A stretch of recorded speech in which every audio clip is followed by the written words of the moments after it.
Hello everyone, कैसे हैं आप लोग? बढ़िया। चलिए, 27 नवंबर का रिव्यू करेंगे आज हम। IBPS क्लर्क 27 नवंबर को क्या हुआ और 26 नवंबर से कंपेयर करेंगे। मोटा मोटा हम ये कहना चाहूँगा मैं कि कुछ भी बदला नहीं, जो भी कल था वैसे ही कुछ आज था। कुछ भी नया नहीं था। पेपर का लेवल भी वही था जो कल था। क्वेश्चंस भी उतने ही थे, जैसे कल आया था सेम वैसा ही था पेपर का। कोई उन्होंने ऐसा कुछ चेंजेस नहीं किए।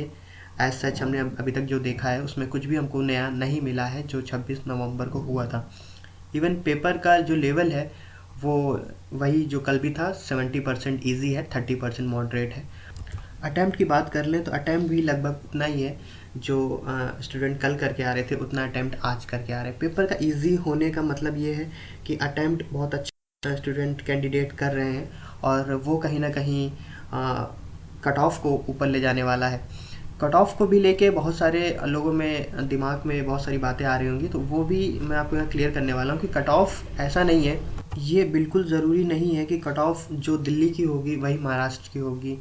ठीक है, जो कट ऑफ कोलकाता की होगी ज़रूरी नहीं है कि वही हिमाचल की या पंजाब की होगी। हर स्टेट का अलग कट ऑफ होगी क्योंकि लैंग्वेजेस बेसिस पे सिलेक्शन करना है इनको, तो हर जगह का अलग अलग कट ऑफ होगी। देखिए, ज़रूरी नहीं है गुजरात में जितने कॉम्पिटिटर हैं उतने ही महाराष्ट्र में हो। देखिए, और ज़्यादा से ज़्यादा वैकेंसीज़ भी वैरी करती हैं। जैसे महाराष्ट्र में मान लीजिए 1000 वैकेंसीज़ हैं, तो ज़रूरी नहीं है गुजरात में 1000 वैकेंसी, क्या था गुजरात में 500 वैकेंसीज़ हों। तो गुजरात में क्या होगा, कंपटीशन ज़्यादा ऊपर होगा क्योंकि यहाँ वैकेंसीज कम है, यहाँ फाइट ज़्यादा होने वाली है। उस वजह से कट ऑफ में वेरिएशन आता है। तो हर स्टेट में अलग अलग कट ऑफ होगी। तो कट ऑफ बता पाना कि एग्जैक्टली क्या होगी वो मुश्किल हो जाता है हमारे लिए, क्योंकि कहीं ना कहीं कट ऑफ बहुत जल्दी चली जाती है और कहीं कहीं कट ऑफ बहुत ऊपर चली जाती है, इसलिए कट ऑफ में काफ़ी वेरिएशन आ जाता है।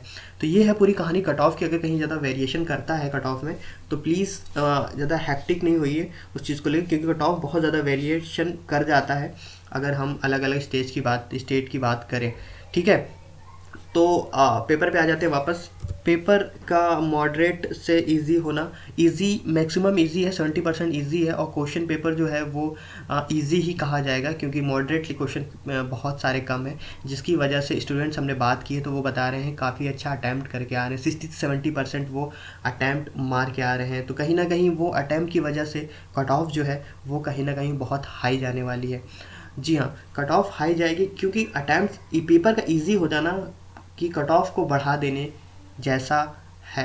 क्या मतलब, डायरेक्टली प्रोपोर्शनल होता है। पेपर इजी आया तो कट ऑफ ऊपर जाएगी। वैकेंसीज लगभग कम है। लास्ट ईयर 30,000 वैकेंसी थी क्लरिकल में, इस बार 19,000 वैकेंसी से 11,000 वैकेंसीज भी कम हुई हैं as we comparing to last year. तो कंपेयर करेंगे, लास्ट ईयर वैकेंसीज कम हो रही हैं और कंपटीशन जो है वो बढ़ता जा रहा है, उस वजह से अटैम्प्ट ज़्यादा हो रहे हैं, तो कट ऑफ पे वो ज़रूर इफेक्ट डालने वाला है। ठीक है, 27 तारीख का रिव्यू करेंगे।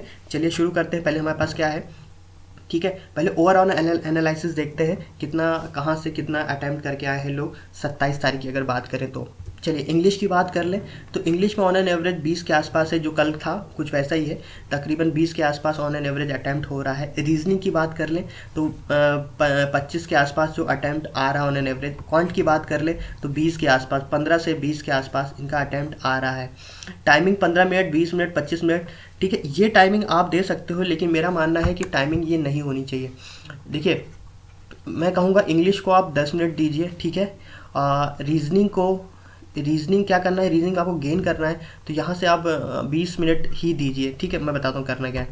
और क्वांट की बात कर ले तो इसको भी 20 ही मिनट दीजिए। ठीक है, टोटल करेंगे तो आपके पास 50 मिनट्स आएगा। अभी भी आपके पास क्या है, 10 मिनट क्या है अभी है, 10 मिनट आपके पास, ये 10 मिनट बचता है। ठीक है, अब देखिए, आपको नहीं पता है कि रीजनिंग में आप ज़्यादा गेन कर पाओगे क्वांट में, इसमें से कोई भी इजी आ सकता है क्वेश्चन। बंदे क्या करते हैं कि उन्हें पता है कि रीजनिंग आसान है, कि रीजनिंग आसान है, कि ज़रूरी नहीं है कि रीजनिंग आसान है यार। क्या था, क्वांट आसान आई हो आपके सेक्शन में, आपके स्लॉट जो हुआ उसमें क्वांट आसान आ गई हो। ठीक है, होता क्या है, देखिए पेपर ओवरऑल आसान नहीं आ रहा। जैसे रीजनिंग की बात कर ले, अगर हम रीजनिंग की बात करते हैं तो 70% रीजनिंग आसान है और 30% मॉडरेट है। ठीक है, ये है। लेकिन क्वांट की बात करें तो क्वांट में क्या होता है, ये 50-50% बन जाता है। ठीक है, लेकिन ज़रूरी नहीं है कि ये जो हुआ है ये हर स्लॉट में होगा। क्या था, किसी स्लॉट में इसको रिवर्स कर दे, क्वांट क्वांट जो हो वो बढ़ जाए और वो 7, ठीक है, और रीजनिंग आसान, रीजनिंग टफ आ जाए। तो ये जो स्ट्रेटजी होती है, ये वाली स्ट्रेटजी, ये वहाँ काम आ जाती है।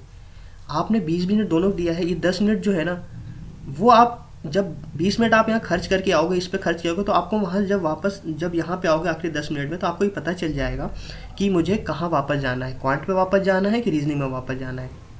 मैं उम्मीद कर रहा हूँ आप समझ रहे हैं मैं कहने की कोशिश क्या कर रहा हूँ। ठीक है, इंग्लिश में तो आप नहीं जा सकते वापस, क्योंकि इंग्लिश में आपको ज़्यादा अटैम्प्ट आपको मिल जाएगा। आगे हम बात करेंगे इंग्लिश में कैसे क्या करना है। इंग्लिश का कुछ ज़्यादा कुछ डिफिकल्ट नहीं आ रहा, क्लॉज टेस्ट, आरसी और स्पॉट एरर आ रहा है, उसमें ज़्यादा कुछ हैक्टिक होने की जरूरत नहीं है, वो आप आराम से गेन कर लोगे। लेकिन यहाँ पे आपको क्या स्लॉट क्या चूज़ करना है, रीजनिंग में आपको वापस जाना है कि क्वांट में वापस जाना है, इस 10 मिनट में आपको कहाँ जाना है, ये आप जब यहाँ से होके आओगे 20-20 मिनट दोनों को दे के, तो आपको यहाँ पे पता चल जाएगा कि आपको लौट के रीजनिंग पे जाना है, क्वांट पे जाना है। देखिए, ये जो 10 मिनट होता है ना, ये आपके लिए मतलब समझ लिए ना बहुत ज़्यादा काम करता है। तो अगर ये स्ट्रेटजी होगी तो बेस्ट होगा, मेरा मानना है। अगर आप 3 या 4 को जा रहे हैं तो ये स्ट्रेटजी बनाएं तो ज़्यादा बेहतर होगा, क्योंकि इसमें आपको ये लग रहा है रीजनिंग आसान है, ये मैं रीजनिंग कर दूँ, क्या पता क्वांट आसान है वो। ठीक है, इसलिए दोनों को बराबर स्लॉट दीजिए और ये 10 मिनट उसको दीजिए, या तो रीजनिंग को दीजिए या तो क्वांट के दीजिए जो आसान आई होगी, क्योंकि तब आपको पता चल गया होगा आखिरी 10 मिनट में मुझे वापस कहाँ जाना है। समझ रहे हैं स्ट्रेटेजी क्या बना रहा हूँ मैं। ठीक है, चलिए आगे बढ़ेंगे और देखिए हमारे पास इंग्लिश में क्या आया था 27 तारीख को। कुछ ऐसा इंग्लिश में आया था, बिल्कुल सेम पैटर्न, सेम जो था जो 26 नवंबर को देखा गया था, सेम वैसा ही था। 10 नंबर का एरर, 10 नंबर का आरसी और 10 नंबर का क्लॉज टेस्ट। ठीक है, मैंने कल भी कहा था, आज भी मैं वही कहूँगा कि क्लॉज टेस्ट यहाँ जो था वो आज भी इजी आया था, आरसी भी इजी थी। ठीक है, ये इसमें क्या होगा, इसमें आपका इजी टू मॉडरेट हो जाता है, क्योंकि इसमें आता है काम ग्रामर का। क्योंकि एरर आप तभी स्पॉट कर सकते हो जब आपको ग्रामर का अच्छा खासा नॉलेज हो। ठीक है, तो यहाँ पे आपको दिक्कतें खड़ी हो जाती हैं, क्योंकि आप तब तक नहीं बता सकते जब तक आप ग्रामर का नॉलेज हो। लेकिन इसमें भी मैं कहूँगा 4 से 5 जो था वो ईजी था, जो हर कोई कर सकता था। लेकिन जो आखिरी के 5 या भी कुछ बीच में थे, वो मॉडरेट लेवल के थे, विदाउट ग्रामर आप नहीं कर सकते थे। यहाँ पे देखिए, मैंने कहा इसको टाइम आप 10 मिनट दीजिए। ठीक है, 10 मिनट में आप इसको 5 मिनट दीजिए, और क्लॉज टेस्ट आपको 1 मिनट लगेगा पढ़ने में और 2 मिनट आपको करने में। बाकी के 2 मिनट आप यहाँ दे सकते हो। 2 मिनट में आप आराम से 5 से 6 क्वेश्चन एरर के भी कर सकते हो। ठीक है, आरसी में ही एंटोनिम सिनोनिम्स था, एंटोनिम और सिनोनिम्स आरसी में ही 2 से 3 आए थे। ठीक है, इसमें आपको मिल जाएगा। आरसी इजी है, अगर आप पढ़ने लगेंगे तो आप उसको सॉल्व कर सकते हैं, इसमें कुछ हैक्टिक होने वाली ज़रूरत नहीं थी। क्लॉज टेस्ट की बात करें तो क्लॉज टेस्ट भी एक बार भी आप पढ़ोगे तो आपको क्लॉज टेस्ट समझ में आ जाएगा कहने की कोशिश क्या कर रहा है। देखिए, मैंने कल भी कहा था, आज भी कहूँगा, इससे बचिए, एरर से बचिए। क्योंकि एरर में क्या होता है, आपको ग्रामर की नॉलेज नहीं है तो आप अगर कंफर्म नहीं है तो प्लीज़ उसको मार्क नहीं करिए, छोड़ दीजिए। क्योंकि यहाँ से अगर नेगेटिव मार्किंग आप ले जाएंगे ना, तो वो आपके लिए साइड इफ़ेक्ट हो जाएगा। ठीक है, वो कहीं ना कहीं आपकी मेरिट गिरा सकती है, आपके नंबर गिरा सकता है। तो नेगेटिव मार्किंग से बचिए। एक्यूरेसी मेन चीज़ है, एक्यूरेसी आपकी 90 से 95% होनी चाहिए। ठीक है, आप 60% करके आए हैं, ठीक है, अगर 60% आप करके आए हो, ठीक है, आपकी 30% एक्यूरेसी, 50% एक्यूरेसी है, तो आपके नंबर 30 नंबर हुए, क्या फ़ायदा हुआ? कोई फ़ायदा नहीं। अगर वही आप 60 क्वेश्चन करके आओ, 90% एक्यूरेसी करके आओ, तो 54 नंबर आपके होते हैं। तो ये ज़्यादा अच्छा है कि ज़्यादा, तो एक्यूरेसी पे ज़्यादा डिपेंड रहिए। क्योंकि अगर आपको लगता है कि ये थोड़ा सा गड़बड़ है या यहाँ पे मैं चूक कर रहा हूँ, तो प्लीज़ उसे अवॉइड करें, उस क्वेश्चन को ना करें। टाइम भी बच जाएगा और आपका नंबर भी बच जाएगा। ठीक है, आगे बढ़ते हैं, बात कर लेते हैं रीजनिंग की। रीजनिंग में इसको आप अवॉइड कर सकते हो, जो आज आया है देखने को मिला है, ये और ये सेम पैटर्न कल की तरह था। ये अभी भी ये टाइम टेकिंग था, जैसे कल मैंने बात की थी, ये दोनों टाइम टेकिंग थे, इसको आप बाद में कर सकते हो। ये इजी था 27 नवंबर को, और ये इजी था। तो कल भी मैं कह रहा था कि जो 3 और 4 दिसंबर को जा रहे हैं उनके लिए टारगेट ये है, सीटिंग अरेंजमेंट। 3 आए थे रॉ के आए थे 2, और एक पैरेलल रॉ में आया था और एक सर्कुलर में आया था। ठीक है, तो 2 ये आए थे और एक ये आया था, तो 3 आए थे, 5-5 नंबर के 3 आए थे, और 15 नंबर आपके कहीं नहीं गए हैं। अगर आप अच्छा खासा अटैम्प्ट करते हो अरेंजमेंट, सीटिंग अरेंजमेंट, तो 15 मार्क्स आप आराम से गेन कर सकते हो। तो जो 3 और 4 को जा रहे हैं, प्लीज़ फोकस कीजिए सीटिंग अरेंजमेंट पे। 15 मार्क्स आराम से कर लेंगे, इजी लेवल की है सीटिंग अरेंजमेंट, आप कर लेंगे। इक्वालिटीज़ बहुत आसान थी, अभी भी सेल्यूसिज्म गायब है, अभी भी आज भी नहीं देखा गया, सेल्यूसिज्म नहीं आ रहा है, इक्वालिटीज़ आ रही हैं, वो भी बहुत बेसिक लेवल की।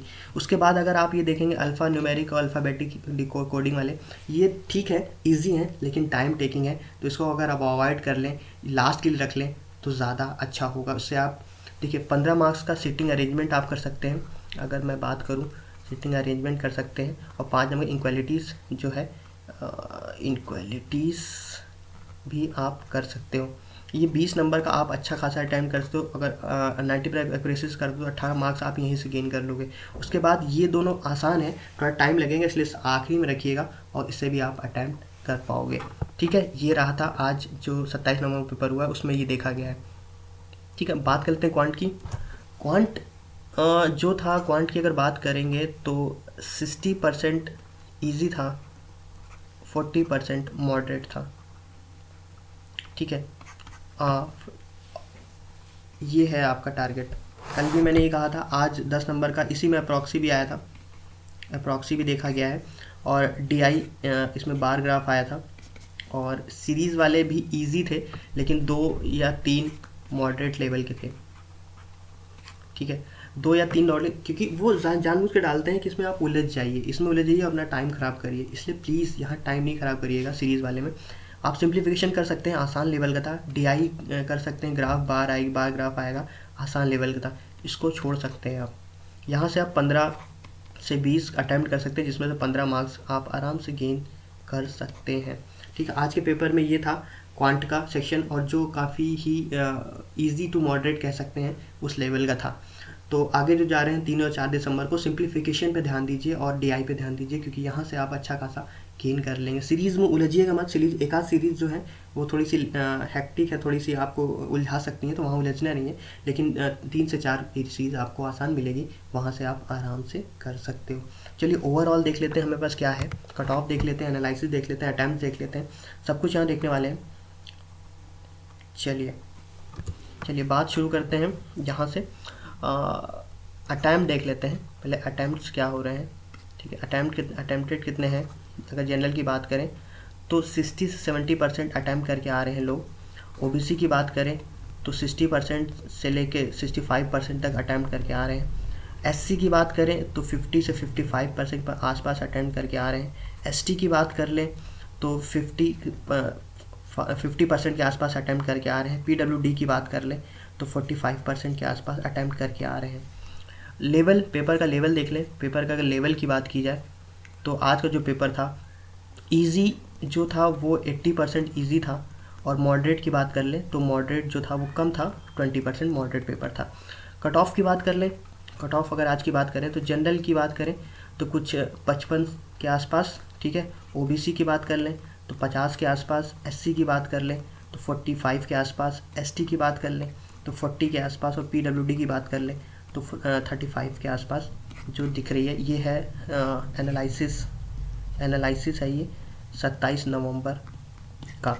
ठीक है, ये कुछ आंकड़े निकल के आ रहे हैं, ऐसा कुछ पूरा चारों स्लॉट देखा गया है, जो चारों स्लॉट मिला के कुछ इस तरह बन रहा है। जो 3 और 4 को दिसंबर दिन का पेपर है, प्लीज़ अटेंशन कर रहे हैं आपको कहाँ पे, सिंप्लीफिकेशन पे सिंप्लीफिकेशन, अगर मैथ की बात करें सिंप्लीफिकेशन और बार ग्राफ पे अटेंशन करें।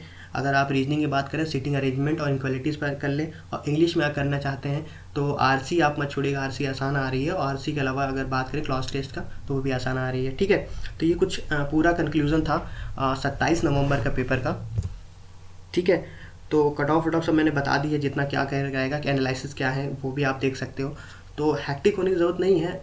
कट ऑफ क्या पता आपके स्टेट की कम हो, अगर आप नहीं करके आए हो ज़्यादा अटैम्प्ट तो उसके लिए आपको वरी नहीं होना है, क्योंकि क्या पता कट ऑफ कम चली जाए, ऐसा नहीं है कि कट ऑफ बहुत हाई जाने वाली, कट ऑफ लो भी जा सकती है आपके स्टेट, क्योंकि कुछ कुछ स्टेट की ऐसी कट ऑफ चली जाती है जो एक्सपेक्टेड नहीं होती है। तो आप इसके लिए वरी मत होइए। और 3 और 4 को क्या होगा उसके बाद ही पूरा एनालिसिस बन पाएगा कि कट ऑफ क्या जा सकती है। तो फिर अगला वीडियो मैं 3 या 4 को इसका कट ऑफ का जो लेके आऊँगा, एनालिसिस का लेके आऊँगा IBPS क्लर्क 2016 का। फिलहाल इस वीडियो को वाइंड अप करता हूँ। Thank you for watching this video.